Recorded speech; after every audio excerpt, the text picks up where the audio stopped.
दिलं आहे, आम्ही त्यांना एकदा दिलेलं आहे आणि एवढं म्हणजे देशव्यापी आंदोलन हे लहान नाही आहे, त्यांना लक्ष नाही आहे.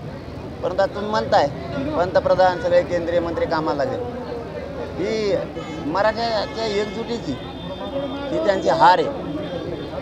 त्यांनी त्यांच्या उभ्या आयुष्यात स्वतःचे चिन्ह सोडून दुसऱ्या चिन्हाचा प्रचार मोदी साहेबांनी आत्तापर्यंत केलेला नाही. स्थानिक भाजपाच्या नेत्यानं त्यांच्यावर इतकी वाईट वेळ आणली की त्यांना 5 टप्पे पाडायला लावले. जिथं 88 उमेदवार आहेत तिथं 1 टप्पा आहे, जिथं 48 तिथं 5 आहेत.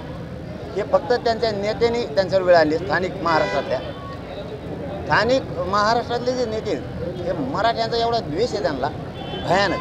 त्यामुळं मोदी साहेबांवर आज अशी वेळ आली की त्यांना महाराष्ट्र सोडता येत नाही.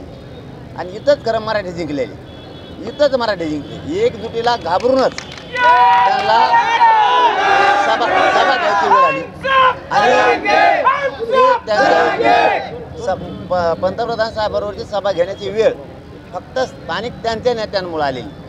जर सगळ्या स्वराज्य अंमलबजावणी आणि मराठा कुणबी एकच कायदा जर पारित नाही केला, यापेक्षाही पुढच्या काळात वाईट वेळ त्यांच्यावरती येऊ शकते. कोणामुळं तर इथल्या स्थानिक त्यांच्या भाजपाच्या नेत्यांमुळे, तशा फक्त भाजपच्या नेत्यामुळं पंतप्रधान साहेबांची झाली. याचा पंतप्रधान साहेबांनी इतका वेळ महाराष्ट्राला कधी दिलेला नाही.